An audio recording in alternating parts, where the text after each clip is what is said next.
Iron King by Maurice Druon. The Grand Master felt surging within him one of those half-crazy rages which had so often come upon him in his prison, making him shout aloud and beat the walls. He felt that he was upon the point of committing some violent and terrible act. He did not know exactly what, but he felt the impulse to do something. He accepted death almost as a deliverance, but he could not accept an unjust death, nor dying dishonored. Accustomed through long years to war, he felt it stir for the last time in his old veins. He longed to die fighting. He sought the hand of Geoffroy de Charnay, his old companion in arms, the last strong man still standing at his side, and clasped it tightly. Raising his eyes, the preceptor saw the arteries beating upon the sunken temples of the Grand Master. They quivered like blue snakes. The procession reached the bridge of Notre Dame. Prologue. At the beginning of the 14th century, Philip IV, a king of legendary personal beauty, reigned over France as absolute master.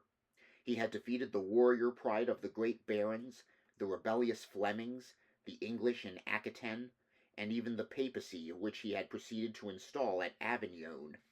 Parliaments obeyed his orders and councils were in his pay. He had 3 adult sons to ensure his line. His daughter was married to King Edward II of England. He numbered 6 other kings among his vassals, and the web of his alliances extended as far as Russia. He left no source of wealth untapped. He had in turn taxed the riches of the church, despoiled the Jews, and made extortionate demands of the community of Lombard bankers. To meet the needs of the treasury, he debased the coinage. From day to day the gold piece weighed less and was worth more. Taxes were crushing, the police multiplied. Economic crises led to ruin and famine which, in turn, caused uprisings which were bloodily put down. Rioting ended upon the forks of the gibbet. Everyone must accept the royal authority and obey it or be broken by it. This cruel and dispassionate prince was concerned with the ideal of the nation. Under his reign France was great and the French wretched. One power alone had dared stand up to him, the sovereign order of the Knights Templar. This huge organization, at once military, religious, and commercial, had acquired its fame and its wealth from the Crusades. Philip the Fair was concerned at the Templars' independence, while their immense wealth excited his greed. He brought against them the greatest prosecution in recorded history, since there were nearly 15,000 accused. It lasted 7 years, and during its course every possible infamy was committed. This story begins at the end of the 7th year.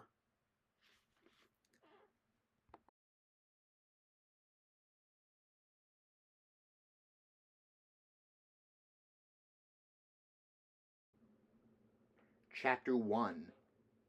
The Loveless Queen. A huge log, lying upon a bed of red-hot embers, flamed in the fireplace. The green, leaded panes of the windows permitted the pale light of a March day to filter into the room. Sitting upon a high oaken chair, its back surmounted by the 3 lions of England, her chin cupped in her hand, her feet resting upon a red cushion, Queen Isabella, wife of Edward II, gazed vaguely, unseeingly, at the glow in the hearth.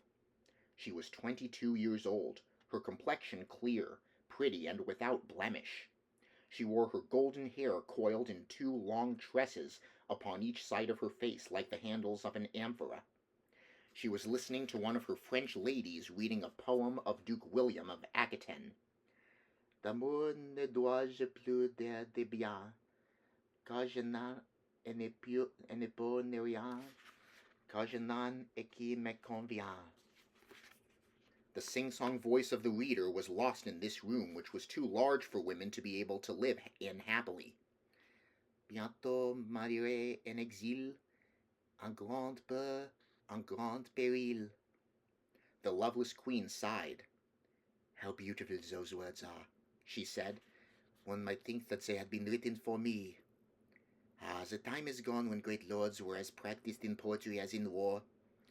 When did you say he lived? 200 years ago. One could swear that it had been written yesterday." And she repeated to herself, "D'amour ne dois-je plus de bien, car je n'en ai ni pour ni rien." For a moment she was lost in thought. "Shall I go on, madam?" asked the reader, her finger poised on the illuminated page. "No, my dear," replied the Queen. "My heart has wept enough for today." She sat up straight in her chair, and in an altered voice said, "My cousin Robert of Artois has announced his coming. See that he is shown in to me as soon as he arrives." "Is he coming from France? Then you'll be happy to see him, madam." "I hope to be, if the news he brings is good." The door opened, and another French lady entered, breathless, her skirts raised the better to run. She had been born Jeanne de Joinville, and was the wife of Sir Roger Mortimer. "Madame, madame!" she cried. "He has talked." "Really?" the Queen replied. "And what did he say?" "He banged the table, madam, and said, 'Want!'" A look of pride crossed Isabella's beautiful face. "Bring him to me," she said. Lady Mortimer ran out and came back an instant later carrying a plump, round, rosy infant of 15 months whom she deposited at the Queen's feet. He was clothed in a red robe embroidered with gold, which weighed more than he did. "Well, monsieur, my son, so you have said 'want,'" said Isabella, leaning down to stroke his cheek. "I'm pleased that it should have been the first word you uttered. It's the speech of a king." The infant smiled at her, nodding his head. "And why did he say it?" the Queen went on. "Because I refused him a piece of cake we were eating," Lady Mortimer replied. Isabella gave a brief smile, quickly gone. "Since he has begun to talk," she said, "I insist that he be not encouraged to lisp nonsense as children so often are. I'm not concerned that he should be able to say papa and mamma. I should prefer him to know the words king and queen." There was great natural authority in her voice.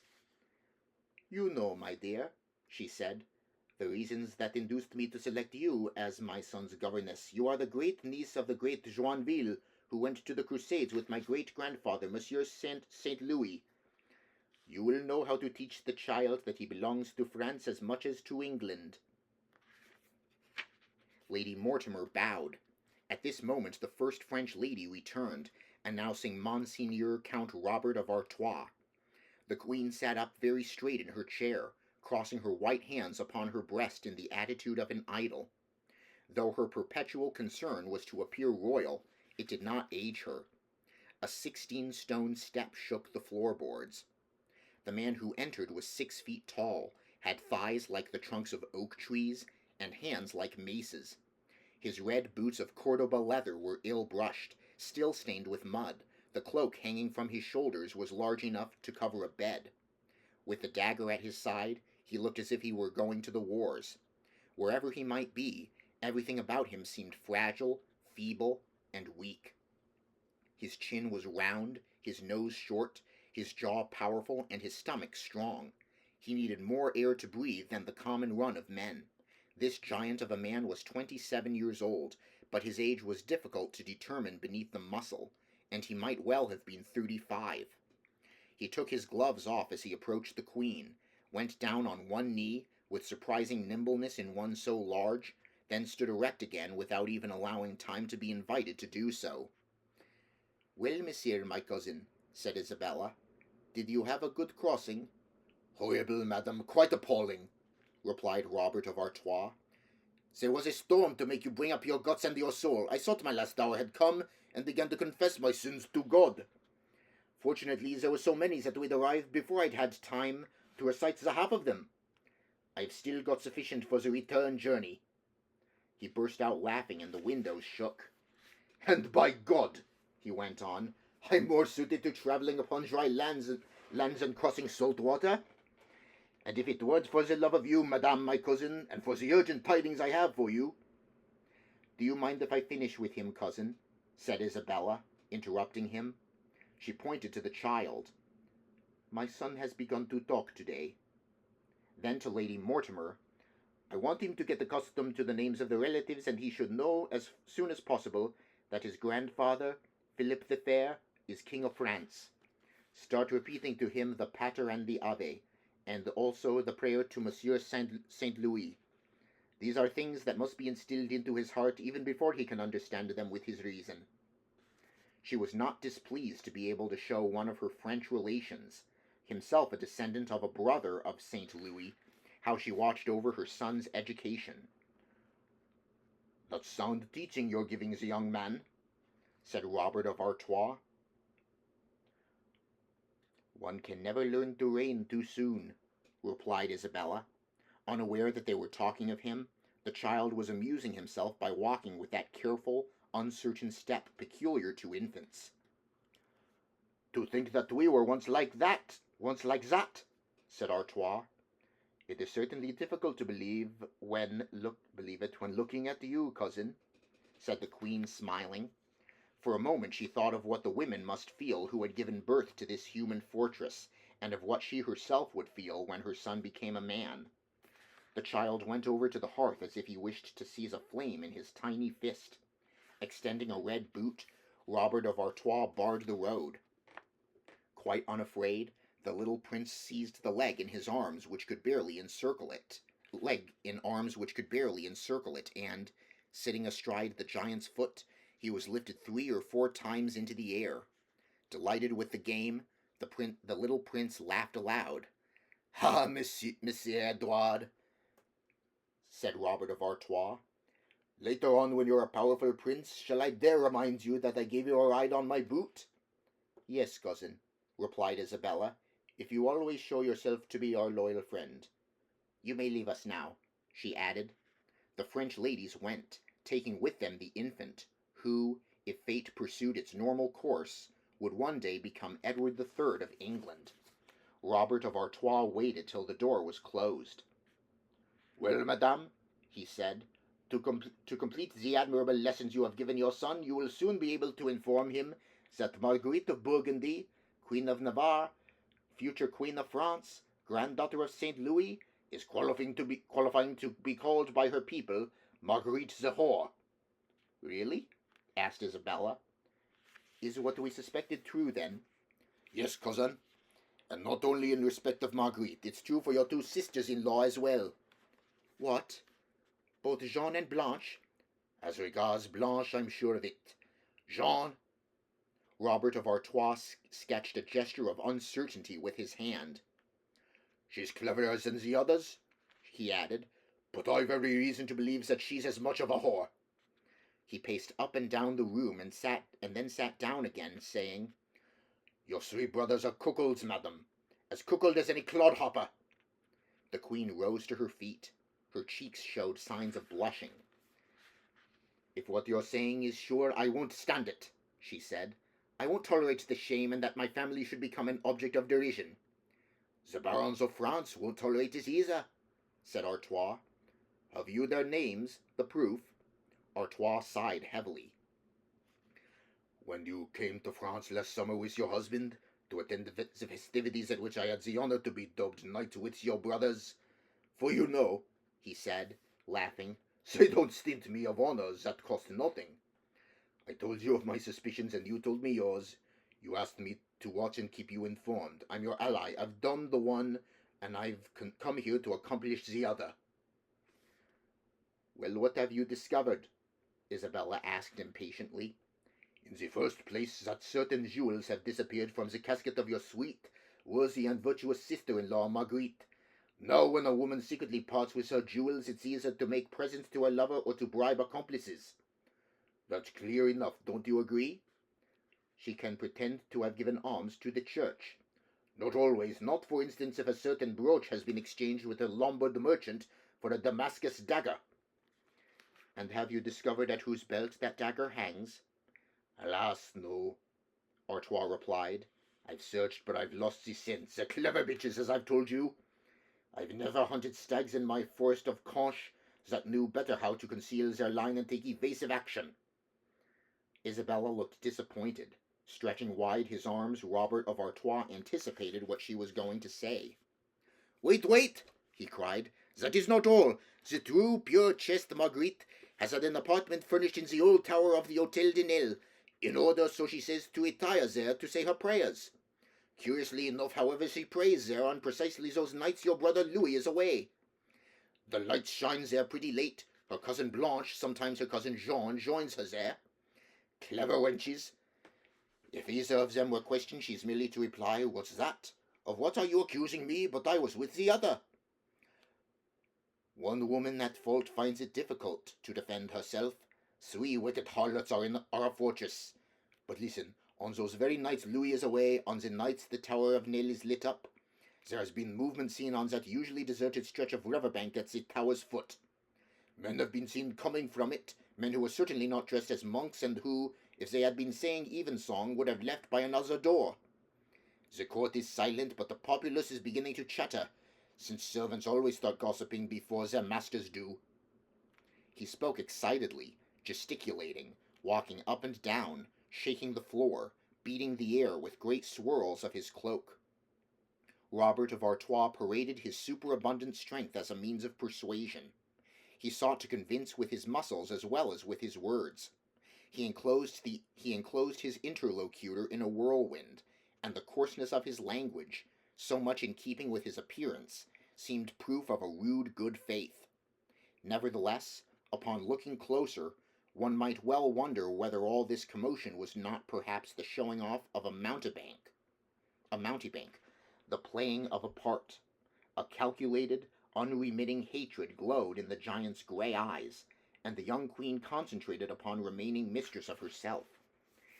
"Have you spoken of this to my father?" she asked. "My good cousin, you know King Philip better than I. He believes so firmly in the virtue of women that one would have to show him your sisters-in-law in bed with their lovers before he'd be willing to listen. Besides, I'm not in such good favour at court since I lost my lawsuit." "I know that you've been wronged, cousin, and if it were in my power that wrong would be righted." Robert of Artois seized the queen's hand and placed his lips upon it in a surge of gratitude. "But precisely because of this lawsuit," Isabella said gently, "might one not think that your present actions are due to a desire for revenge?" The giant bounded to his feet. "But of course I'm acting out of revenge, madame." How disarming this big Robert was. You thought to lay a trap for him, to take him at a disadvantage, and he was as wide open with you as a window. "My inheritance of my county of Artois has been stolen from me," he cried, "that it might be given to my aunt, Maud of Burgundy. The bitch, the sow, may she die! May leprosy rot her mouth and her breasts turn to carrion. And why do they do it? Because through trickery and intrigue, through oiling the palms of your father's counsellors with hard cash, she succeeded in marrying off to your brothers her 2 sluts of daughters, and that other slut, her cousin." He began mimicking an imaginary conversation between his Aunt Maud, Countess of Burgundy and Artois, and King Philip the Fair. "My dear lord, my cousin, my gossip, supposing you married my dear little Jean to your son Louis? What, he doesn't want her? He finds her rather sickly looking? Well then, give him Margot and Philippe, and he can have Jean, and my sweet Blanche can marry your fine Charles. How delightful that they should all love each other. And then, if I'm given Artois, which belonged to my late brother, my Franche Comté of Burgundy will go to those girls. My nephew Robert, give that dog some bone or other. The castle of Conche and the county of Beaumont will do enough for that boar. And I whisper malice in Nogaret's ear, and send 1,000 presents to Marigny. And then I marry one off, and then 2, and then 3. And no sooner are they married than the little bitches start plotting, sending each other notes, taking lovers, and set about betraying the throne of France. Oh, if they were irreproachable, madam, I'd hold my peace, but to behave so basely after having injured me so much, those Burgundy girls are going to learn what it costs, and I shall avenge myself on them for what their mother did to me." Isabella remained thoughtful during this outpouring. Artois went close to her and, lowering his voice, said, "They hate you." Though I don't know why, it is true that as far as I am concerned, I never liked them from the start, Isabella replied. You don't like them because they're false, because they think of nothing but pleasure and have no sense of duty, but they hate you because they're jealous of you. And yet my position is not a very enviable one, said Isabella, sighing. Their lot seems to me far pleasanter than my own. You are a queen, madame, you are a queen in heart and soul. Your sisters-in-law may well wear crowns, but they will never be queens. That is why they will always be your enemies. Isabella raised her beautiful blue eyes to her cousin, and Artois sensed that this time he had struck the right note. Isabella was on his side once and for all. Have you the names of the men with whom my sisters-in-law... she asked. She lacked the crudeness of her cousin and could not bring herself to utter certain words. Do you not know them? She said. Without their names I can do nothing. Get them, and I promise you that I shall come to Paris at once, upon some pretext or other, and put an end to this disorder. How can I help you? Have you told my uncle Valois? She was once more decisive, precise, and authoritative. I took care not to, answered Artois. Monseigneur of Valois is my most loyal patron and my greatest friend, and he is the exact opposite of your father. He'd go gossiping all over the place about what we want to keep quiet. He puts them on their guard, and when the moment came when we were ready to catch the bawds out, we should find them as pure as nuns. Well, what do you suggest? 2 courses of action, said Artois. The first is to appoint to Madame Marguerite's household a new lady-in-waiting who will be in our confidence, and who will report to us. I have thought of Madame de Comminges for the post. She has recently been widowed and deserves some consideration, and in that your uncle Valois can help us. Write him a letter expressing your wish, and pretending to interest on the widow's behalf. Monseigneur has great influence over your brother Louis, and, merely in order to exercise it, will at once place Madame de Comminges in the Hôtel de Nesle. Thus we shall have a creature of ours on this spot, and as we say in military parlance, a spy within the walls is worth an army outside. I'll write the letter, and you shall take it back with you, said Isabella. And what more? You must allay your sisters-in-law distrust of you. You must make yourself amiable by sending them nice presents, Artois went on. Perhaps that would do as well for men as women. You can send them secretly, a little private friendly transaction between you, which neither father nor households need know anything about. Marguerite despoils her casket for a good-looking unknown. It would really be bad luck if, having a present she need not account for, we don't find it upon the gallant in question. Let's give them opportunities for imprudence. Isabella thought for a moment, then went to the door and clapped her hands. The first French lady entered. My dear, said the Queen, please bring me the golden alms purse that the merchant Albizzi brought me this morning on approval. During the short wait, Robert of Artois for the first time ceased to be concerned with his plots and preoccupations and looked round the room, at the religious frescoes painted on the walls, at the huge, beamed roof that looked like the hull of a ship. It was all rather new, gloomy and cold. The furniture was fine but sparse. Your home is not very gay, cousin, he said. One might think one was in a cathedral rather than a palace. I hope to God, Isabella said in a low voice, that it does not become my prison. How much I miss France. He was struck by her tone of voice as much as by her words. He realized that there were 2 Isabellas. On the one hand, the young sovereign, conscious of her role and trying to live up to the majesty of her part, and on the other, behind this outward mask, an unhappy woman. The French lady-in-waiting returned, bringing a purse of interwoven gold thread, lined with silk and fastened with 3 precious stones as large as thumbnails. Splendid! Artois cried. This is exactly what we want. A little heavy for a woman to wear, but exactly what a young man at court dreams of fastening to his belt in order to show off. You'll order 2 similar purses from the merchant Albizzi, said Isabella to her lady-in-waiting, and tell him to make them at once. Then, when the French woman had gone out, she added for Robert's ear, You'll be able to take them back to France with you. No one will know that they passed through my hands, he said. There was a noise outside, shouts and laughter. Robert of Artois went over to the window. In the courtyard, a company of masons were hoisting to the summit of an arch an ornamental stone engraved in relief with the lions of England. Some were hauling on pulley ropes.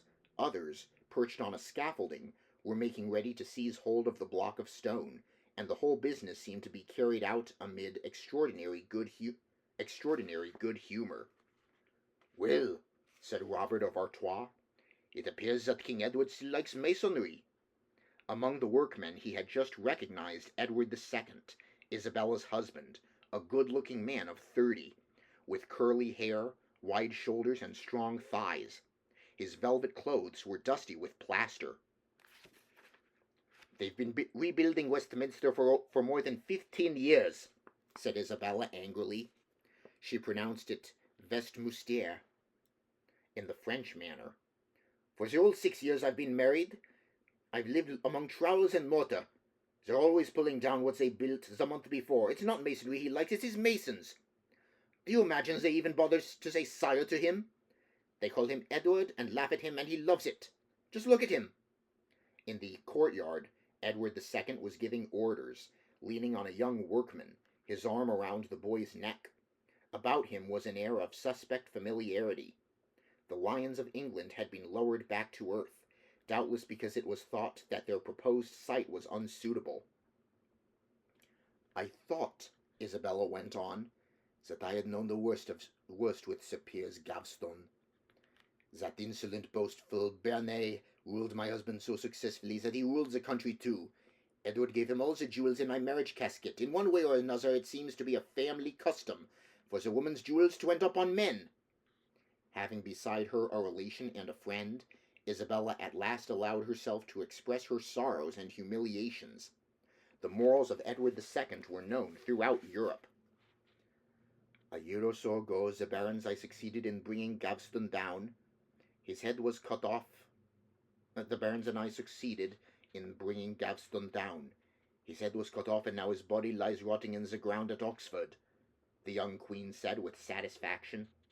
Robert of Artois did not appear surprised to hear these cruel words uttered by a beautiful woman. It must be admitted that such things were the common coin of the period. Kingdoms were often handed over to adolescents, whose absolute power fascinated them as might a game. Hardly grown out of the age in which it is fun to tear the wings from flies, they might now amuse themselves by tearing the heads from men. Too young to fear or even imagine death, they would not hesitate to distribute it around them. Isabella had ascended the throne at 16. She had come a long way in 6 years. "Well, I've reached the point, cousin, when I regret Gaveston," she went on. "Since then, as if to avenge himself upon me, Edward brings the lowest and most infamous men to the palace. He visits the low dens of the port of London, sits with tramps, wrestles with lighter men, races against grooms.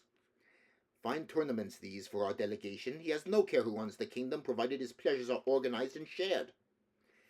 At the moment it's the Baron's dispensaire. The father's worth no more than the son, who serves my husband for a wife. As for myself, Edward no longer approaches me, and if by chance he does, I am so ashamed that I remain cold to his advances." She lowered her head. "If her husband does not love her, a queen is the most miserable of the subjects of a kingdom. It is enough that she should have assured the succession. After that her life is of no account. What baron's wife, when merchants or serfs would tolerate what I have to bear, because I am queen? The least washerwoman in my kingdom has greater rights than I. She can come and ask my protection." Robert of Artois knew, as indeed who did not, that Isabella's marriage was unhappy, but he had had no idea of the seriousness of the situation, nor how profoundly she was affected by it. "Cousin, sweet cousin, I will protect you," he said warmly. She sadly shrugged her shoulders as if to say, "What can you do for me?" They were face to face. He put out his hands and took her by the elbows as gently as he could, murmuring at the same time, "Isabella." She placed her hands on the giant's arms and said, "Robert." They gazed at each other with an emotional disturbance they had not foreseen. Artois had the impression that Isabella was making him some mute appeal. He suddenly found that he was curiously moved, oppressed, a prey to a force he feared to use ill. Seen close to, Isabella's blue eyes, under the fair arches of her eyebrows, were more beautiful still, her cheeks of a yet softer bloom. Her mouth was half open, and the tips of her white teeth showed between her lips. Artois suddenly longed to devote his days, his life, his body and soul to that mouth, to those eyes, to this delicate queen who, at this moment, became once more the young girl which indeed she still was. Quite simply, he desired her with a sort of robust immediacy he did not know how to express. In the ordinary way, his tastes were not for women of rank, and his nature was unsuited to the graces of gallantry. "Why have I confided all this to you?" said Isabella. They were still looking into each other's eyes. "When a king disdains, because he is unable to recognize its perfection," said Robert, "many other men would thank heaven for upon their bended knees. Can it be true that at your age, fresh and beautiful as you are deprived of natural joys? Can it be true that your lips are never kissed? That your arms, your body... Oh, take a man, Isabella, and let that man be me." Certainly he said what he wanted to say roughly enough. His eloquence bore little resemblance to the poems of Duke William of Aquitaine. But Isabella hardly heard him. He dominated her, crushed her with his mere sighs. He smelt of the forest, of leather, of horses and armor. He had neither the voice nor the appearance of a seducer, yet she was charmed. He was a man, a real man, a rugged and violent male, who breathed deep. Isabella felt her willpower dissolve, and had but one desire, to rest her head upon that leathern breast and abandon herself to him. Slake her great thirst. She was trembling a little. Suddenly she broke away from him. "No, Robert," she cried. "I am not going to do that for which I so much blame my sisters-in-law. I cannot, I must not. But when I think of what I am denying myself, what I am giving up, then I know how lucky they are to have husbands who love them. Oh no, they must be punished, properly punished." In default of allowing herself to sin, her thoughts were obstinately bent upon the sinners. She sat down once more in the great oak chair. Robert came and stood by her. "No, Robert," she said again, spreading out her hands. "Don't take advantage of my weakness. You will anger me." Extreme beauty inspires as much respect as majesty, and the giant obeyed. But what had happened would never be effaced from their memories. For an instant the barriers between them had been lowered. They found it difficult not to gaze into each other's eyes. "So I can be loved after all," thought Isabella, and she was almost grateful to the man who had given her this certainty. "Is that all you have to tell me, cousin? Have you brought me no other news?" she said, trying hard to regain control of herself. Robert of Artois, who was wondering whether he was right not to pursue his advantage, took some time to answer. He breathed deeply, and his thoughts seemed to return from a long way off. "Yes, madame," he said. "I have also a message from your Uncle Valois." There was now a new link between them, and each word that they uttered seemed to have strange reverberations. "The dignitaries of the temple are soon to come up for judgment," went on Artois, "and there is a fear that your godfather, the Grand Master Jacques de Molay, will be condemned to death. Your Uncle Valois asks you to write to the king to ask his clemency." Isabella did not reply. Once more her chin was resting in the palm of her hand. "How like him you are when you sit like that," said Artois. "Like whom?" "King Philip, your father." "What the king my father decides is rightly decided," Isabella replied slowly. "I can intervene upon matters that touch the family honor. I have nothing to do with the government of the kingdom of France. Jacques de Molay is an old man. He was noble and great. If he committed faults, he has sufficiently expiated them. Remember that he held you at the baptismal font. Believe me, a great wrong is about to be done, and we owe it once more to Nogaret and Marigny. In attacking the Templars, these men, risen from nothing, are attacking the great barons and the chivalry of France." The queen was perplexed. The whole business was beyond her. "I cannot judge," she said. "I cannot judge. You know I owe a great debt to your Uncle Valois, and he would be very grateful if I could get a letter from you. Moreover, compassion never ill becomes a queen. It's a feminine trait for which you can but be praised. There are some who would reproach you with hardness of heart. This will be your answer to them. Do it for yourself, Isabella, and do it for me. He said Isabella in the same tone of voice that he had used earlier by the window. She smiled at him. You're clever, Robert. Beneath your boorish air. All right, I'll write the letter you want, and you can take everything away together. I'll try to get the King of England to write to the King of France, too. When are you leaving? When do you command me, cousin? The purses will be ready tomorrow, I think. It's very soon. There was regret in the Queen's voice. He gazed into her eyes, and she was troubled once more. I'll await the messenger from you to know when I must leave for France. Goodbye, cousin. We shall meet again at supper. He took his leave, and, when he had gone out, the room seemed to the Queen to have become strangely quiet, like a valley after a storm. Isabella closed her eyes and for a long moment remained still. He is a man who has grown wicked because he has been wronged, she thought. But if one loves him, he must be capable of love. Those called upon to play a decisive part in the history of nations are more often than not unaware of the destinies they embody.